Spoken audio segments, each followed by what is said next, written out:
सबसे मूल मंत्र हमारा एक ही है, राधा। राधा नाम के सिवा इस दुनिया में और कोई नहीं है।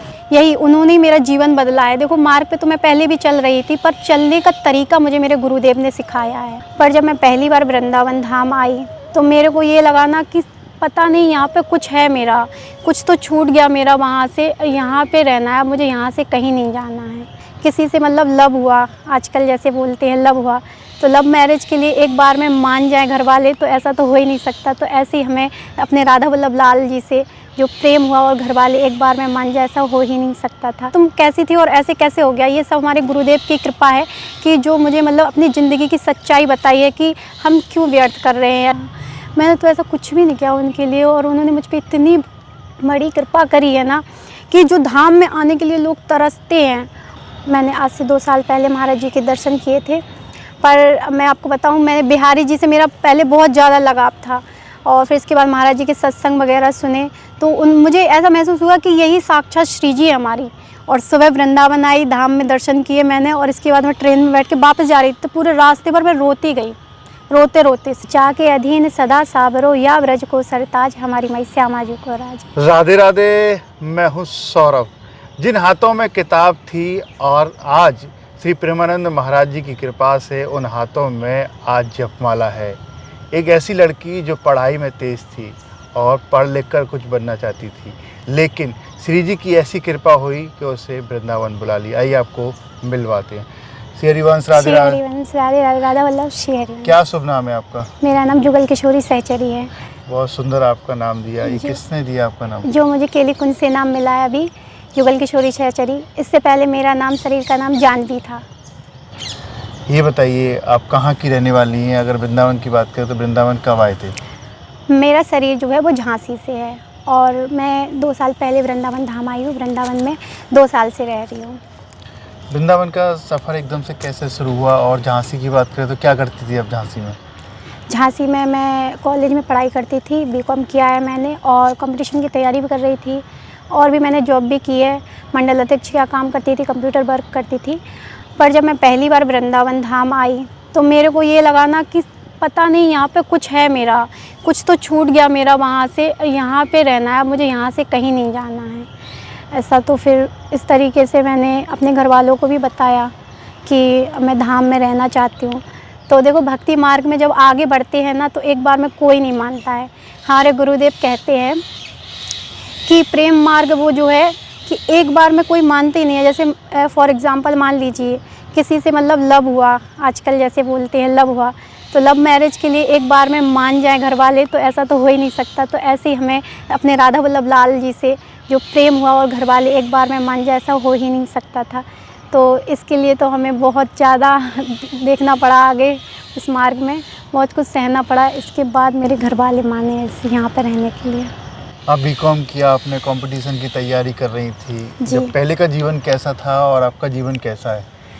पहले का जीवन भी अच्छा था। मैं बहुत चंचल किस्म की लड़की थी, बहुत ज़्यादा नटखट, अपने मतलब कॉलेज स्कूल में बहुत ज़्यादा नटखट लड़की थी मैं। और पर अब का जीवन उस जीवन से बिल्कुल अलग है। सब बोलते हैं कि तुम कैसी थी और ऐसे कैसे हो गया। ये सब हमारे गुरुदेव की कृपा है कि जो मुझे मतलब अपनी ज़िंदगी की सच्चाई बताई है कि हम क्यों व्यर्थ कर रहे हैं ऐसा जीवन। हमें व्यर्थ नहीं करना है, हमें नाम जप करना है। राधा नाम में ही परम सुख है, वो सब व्यर्थ है बस। ऐसा कौन सा पल था, ऐसा कौन सी घटना थी जो एकदम से आपको बदल दिया? एक चंचल सी लड़की, अलग स्टाइल में रहने वाली, पढ़ने वाली, कंपटीशन की तैयारी करने वाली, तो वृंदावन में वो एकदम से कैसे बदल गई? ये हम बताएं आपको, ये सिर्फ बाके बिहारी लाल की वो निगाहें हैं ना, जो हमें तो खुद समझ नहीं आता कि मुझे तो लगता है ऐसा क्या काम किया हमने तेरा, जो मेरा हाथ तूने थाम लिया। मैंने तो ऐसा कुछ भी नहीं किया उनके लिए, और उन्होंने मुझ पर इतनी बड़ी कृपा करी है ना कि जो धाम में आने के लिए लोग तरसते हैं। और मैंने ना कोई पहले कोई नाम जप, ना पूजा, ना कुछ, गुरु कृपा और हमारी श्री जी की कृपा, इतनी अपार कृपा से मुझे धामवास मिला। एक दिन भी जहाँ यहाँ पे लोग नहीं रुक पाते हैं, और मुझे परमानेंट यहीं पे शिफ्ट कर दिया श्री जी ने। ऐसा श्री प्रेमानंद महाराज जी से कब पहली बार आपके दर्शन किया आपने? प्रेमानंद महाराज जी के कब उनको एक बार पहली बार देखा? मैंने आज से 2 साल पहले महाराज जी के दर्शन किए थे, पर मैं आपको बताऊं, मैं बिहारी जी से मेरा पहले बहुत ज़्यादा लगाव था, और फिर इसके बाद महाराज जी के सत्संग वगैरह सुने तो मुझे ऐसा महसूस हुआ कि यही साक्षात श्री जी है हमारी, यही उन्होंने ही मेरा जीवन बदला है। देखो मार्ग पे तो मैं पहले भी चल रही थी, पर चलने का तरीका मुझे मेरे गुरुदेव ने सिखाया है। तो उनको देखने के बाद तो कुछ अलग ही अनुभव हुआ, बहुत अलग महसूस हुआ, और उन्होंने मुझे जीने का तरीका सिखाया कि तू गलत जा रही है, अब तू सही जा। ऐसे पहली बार दर्शन आपने किया, बता रही थी कि आप रोने भी लग गई थी उनके, ऐसा हाँ। क्या हुआ था? उनको देखने के बाद मतलब ये लगा कि ये सारा मतलब जो संसार है, ये निगाहें क्यों देख रही हैं इनको, जो देखने की चीज़ है ना वो ये है, हमारे गुरुदेव हैं, इनको ही देखना है, बस इनसे निगाहें ना हटें। और हम आपको एक चीज़ बताएं कि कई लोगों के प्रश्न भी रहते हैं कि हमारा एकांतिक में प्रश्न हो जाए, ये हो जाए, और मुझे लगता है जब गुरु दीक्षा जब एक बार हो जाती है ना गुरुदेव से, इसके बाद मन में कोई प्रश्न नहीं रहता, फिर सिर्फ एक ही रहता है, श्री जी कब मिलेंगी, श्री जी कब मिलेंगी। और हमारी श्री जी हमें मिल गई हैं, वो है हमारे गुरुदेव, वो साक्षात श्री जी हैं और कोई नहीं। गुरुदेव तो साक्षात श्री जी ही बताते हैं, जब भी मैं बात करता हूँ भक्तों से। बिल्कुल। तो आपने दर्शन तो किए, तो उनको सुनना कब से शुरुआत किया? मैंने आज से 2 साल पहले ही, जब मैं यहाँ धाम आई, इसके बाद ही मेरा धीरे धीरे सब शुरू स्टार्ट हुआ। और मैं आपको एक बताती हूँ बात कि मैं जब पहली बार धाम आई ना, तो मैं थोड़ा झूठ बोल के आई थी, मेरे को नहीं पता था। ऐसे मैंने अपने घर वालों को, मैं बहुत अलग लड़की थी, सुबह बहुत लेट उठने वाली, जो अब मेरी दिनचर्या है पहले की दिनचर्या से बिल्कुल अलग। मैं अपने घर में बहुत लाडली लड़की हूँ, बहुत ज़्यादा। तो मैं मतलब सुबह मैंने ऐसे बोल दिया कि मैं ना वृंदावन जाऊँगी पापा से, मम्मी से, तो मना कर दिया उन्होंने। तो फिर इसके बाद मैंने बोला कि ठीक है मैं नहीं जाऊँगी। तो मैं बहुत लेट उठती थी, तो मेरी मम्मी ने ऐसा किया कि मेरा एक टेडी बियर था, उसको लिटा दिया और उस पर कपड़े डाल दिए, और मैं रात को निकली वृंदावन के लिए। और सुबह वृंदावन आई, धाम में दर्शन किए मैंने, और इसके बाद मैं ट्रेन में बैठ के वापस जा रही थी, तो पूरे रास्ते भर मैं रोती गई, रोते रोते सिर्फ कि मेरा छूट गया, बस अब मुझे धाम चाहिए, मुझे और कुछ नहीं चाहिए। रात को दिन को सिर्फ राधा राधा राधा लिखते रहती थी।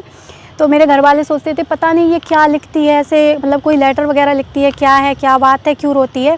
तो एक बार मेरी मम्मी ने मेरी जो डायरी है वो छुपा ली, और मेरे पापा से बोला कि इस पे पढ़ के दिखाओ क्या लिखा है, ये क्यों रोती है इसको देख के। तो उन्होंने देखा कि उस पर सिर्फ राधा राधा राधा राधा राधा लिखा है, और इस पे तो राधा राधा लिखा है सिर्फ। तो और मेरे जो गांव के लोग थे, तो वहाँ पे ऐसे तिलक वगैरह कुछ नहीं चलता है। मेरा तिलक, मेरी वेशभूषा देख के सब लोग कहते तो ये तो बिल्कुल जोगन बन गई है, इस पर किसी ने काला जादू करा दिया है। मुझे लगता है मेरे सारे रिश्तेदारों ने मुझसे नाता तोड़ लिया, यहाँ तक कि मेरे पिताजी जो थे उन्होंने भी मुझसे 1.5 साल तक बात नहीं की। फिर मैंने कहा श्री जी सब आपके हाथ में है, आपके हाथ में मेरे जीवन की डोर है, आपको जो अच्छा लगे आप वो कीजिए।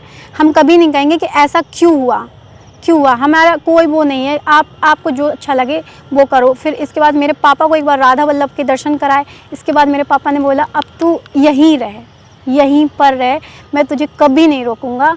अब वो उनकी कृपा ऐसी हुई श्री जी की कि इसकी वजह से मुझे धामवास मिला। मेरे माता पिता की भी बहुत कृपा है कि उन्होंने मुझे आज्ञा दी, और मेरे गुरुदेव कभी नहीं कहते कि अपने परिवार से लड़ झगड़ के धामवास करो, अपने माता पिता को प्रणाम करो, अनुमति लो, इसके बाद धामवास करो।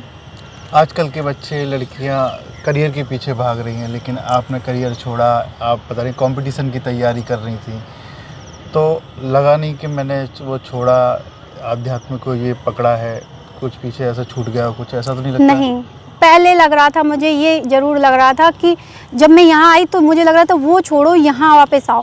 क्योंकि पता है हमारे गुरुदेव कहते हैं जैसे जिस चीज़ में हमारा जो मार्ग है ना, जहाँ हमारी श्री जी ले जाएंगे हमें वहीं जा पाएंगे। हम अपने अनुसार कुछ नहीं कर सकते, श्री जी की अनुमति के बिना एक पत्ता भी नहीं हिल सकता, यहाँ पे भी और कहीं पर भी।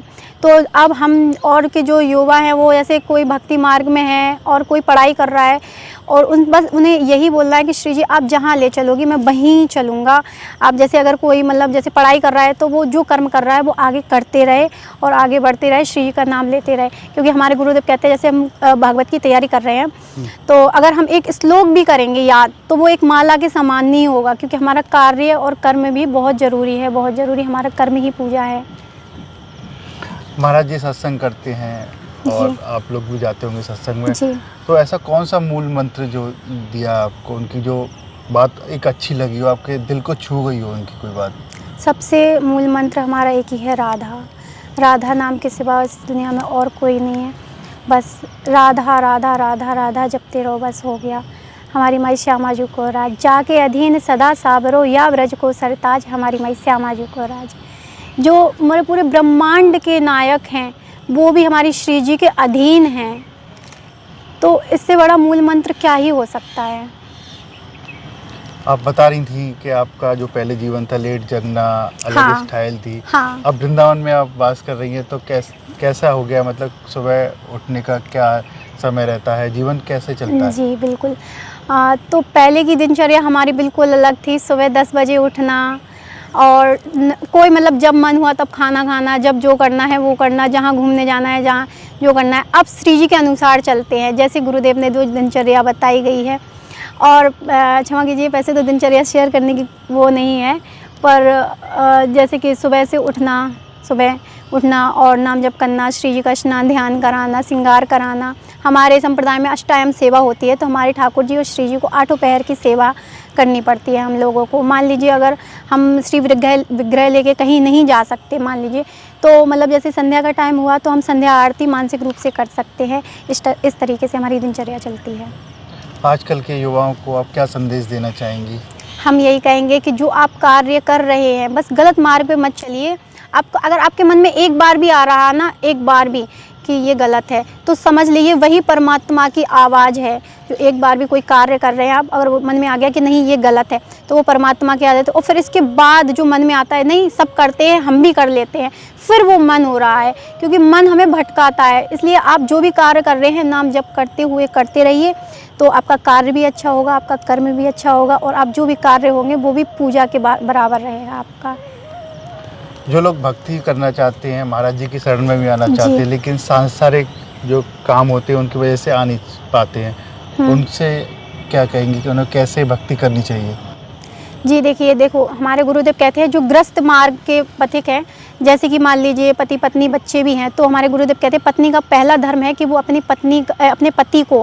अपने पति को खाना खिलाए, जैसे उस ऑफिस की तैयारी कराए, उसके ऑफिस को भेजे, बच्चों को स्कूल भेजे। इसके बाद वो नाम जप है, जो हमारा प्रपंच का टाइम होता है, जैसे लेडीज़ों की आदत होती है बैठ के वो बातें कर रही, उस टाइम हम वो कर सकते हैं, नाम जप कर सकते हैं, कीर्तन कर सकते हैं। और जो जेंट्स रहते हैं वो जैसे देखो 10 मिनट 15 मिनट का टाइम ऑफिस में ज़रूर 100% मिलता है, तो उस समय हम नाम जप कर सकते हैं, हम श्री जी की कृपा से। बस। अब आगे का उद्देश्य आपका क्या है? आप वृंदावन में आ गई हैं और झांसी को छोड़कर, पढ़ाई को छोड़कर, अब क्या उद्देश्य है आपका? अब हमारा यही उद्देश्य है, राधा नाम जप करें और हरि नाम का प्रचार करें, और जो हमारी श्री जी ले चलेंगी, जो वो कराएंगी हम वही करेंगे। बस जो गुरुदेव ने जो आज्ञा दी है, जो उनके सत्संग ने हमें सिखाया है, आगे उसी पथ पर हम चलते रहेंगे। कई सवाल आते हैं जब मैं वीडियो अपलोड करता हूँ, तो पूछते हैं कि यहाँ पर कैसे रहती हैं लड़कियाँ, कैसे उनका दिन चलता है, जैसे कि ठाकुर जी को भोग लगाना भी होता है, भोजन प्रसादी कैसे चलता है ये सब? जी ये क्वेश्चन तो हम लोगों से भी कई लोग पूछते हैं कि मतलब जैसे आपने परिवार छोड़ दिया है अपना, आपका खर्चा कैसे चलता है, कैसे क्या होता है, ये तो बहुत लोगों का मतलब ऐसा क्वेश्चन रहता है हमसे भी। तो देखिए ये तो सच में हमें भी खुद पता नहीं रहता है कि कैसे चलता है हमारा। बस श्री जी सब कुछ कराती हैं, सब प्रसाद भी मिलता है हमें पाने के लिए। वैसे तो हम लोग खुद से अमनियाँ करते हैं श्री जी के लिए, और जैसे कभी कभार नहीं होता है तो हमारे राधा वल्लभ लाल जी इतने कृपालु है कि हम कहीं पे भी रहेंगे ना तो वहाँ पे प्रसादी आ जाती है, हम लोग प्रसादी भी पाते हैं, और सेवा राशि भी श्री जी कृपा से खूब आती है, तो उससे भी हम लोगों का कार्य चलता है। बस एक बार श्री जी के आश्रित हो जाओ सच में, और मतलब हमें सोचना भी नहीं पड़ेगा कहाँ से क्या आ रहा है, सब कुछ मिलता है।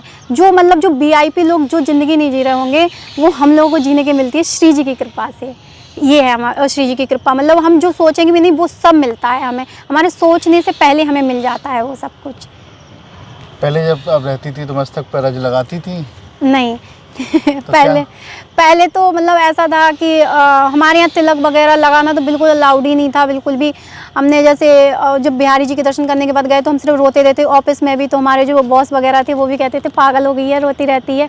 तो जब कथाएं वगैरह सुनते थे तो उसमें भी कहते हैं कि अगर ठाकुर जी को याद कर रहे हैं और कोई धाम से आ जाए, प्रसाद आ जाए, तो मान लीजिए ठाकुर जी भी आपको याद कर रहे हैं। तो ऐसे ही मैं एक बार ना ऑफिस में बैठी थी, तो ऐसे काम कर रही हूँ, तो इस्कॉन वाले आए वहाँ पर। तो इस्कॉन वाले आए तो बोले कि हरे कृष्ण महामंत्र कर रहे हैं। तो मैंने कहा अपने सर से कि सर देखो बाहर आवाज़ आ रही है, तो ज़रूर कोई हरे कृष्ण महामंत्र कर। तो कह रहे हैं नहीं अगर जाओगे ना तो सैलरी काट लेंगे। मैंने कि भले ही आप सैलरी काट लो पर मैं तो जाऊंगी। उनके आसपास जो लोग थे तो सब दूर दूर भाग रहे हैं। मैं उनके पास गई, मैंने उनको पानी वगैरह पिलाया श्री जी कृपा से। फिर इसके बाद वो बोली कि आपने तो कंठी पहन रखी है पर तिलक नहीं लगा रखा है।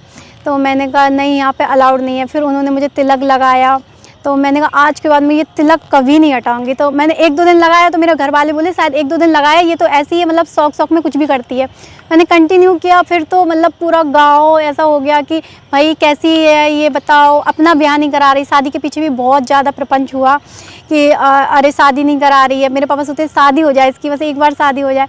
तो मैंने कहा अभी तो मैं नहीं करने वाली हूँ शादी, अभी तो मैं ऐसे ही चलूँगी जब तक श्री जी मुझे चलाएंगी आगे। तो फिर इसके बाद मैंने तिलक लगाना कंटिन्यू किया। तो फिर मेरे रिश्तेदार और घर वाले सब ने बोलना बंद कर दिया। तो श्री जी के पास से पैसे तो आते ही थे, क्योंकि ऑफिस में काम करती थी। सारे बर्तन अलग लिए मैंने, गैस सिलेंडर, चूल्हा, अपना रूम अलग कर लिया, सब कुछ अलग अलग कर लिया। अलग खाना बनाती थी, कभी कुछ किया नहीं है मैंने काम। मुझे केवल खिचड़ी बनाना आती थी, डेली खिचड़ी पाती थी और ठाकुर जी को भी खिचड़ी पवाती थी। शायद इसी बात पे रीझ गए वृंदावन के बिहारी लाल और मुझे धाम में बुला लिया। कंपटीशन की तैयारी कर रही थी तो क्या बनना चाहती थी आप? मैं सोचती थी कि मैं पुलिस की तैयारी करूँगी। पुलिस हाँ, पुलिस की तैयारी करना चाहती थी मैं। मेरे पापा की भी बहुत इच्छा थी, या तो मैं पुलिस में जाऊँ या बैंक की तैयारी करूँ, इसीलिए मैंने कॉमर्स लिया था। हाँ, बहुत सुंदर आपके भाव, आपसे बात करके बहुत अच्छा लगा। हमें राधे राधे, राधा वल्लभ श्री हरि वल्लभ। देखिए, अब तक हमारे साथ रही ये भक्त जो झांसी की रहने वाली हैं। ठाकुर जी की ऐसी कृपा हुई जिन्हें वृंदावन वास मिल गया। आज यहाँ पर राधा नाम का जप करती हैं, महाराज जी की शरण में हैं। कहती हैं कि ठाकुर जी की इतनी कृपा है कि वो कहीं ना कोई लीला कर ही देते हैं। राधे।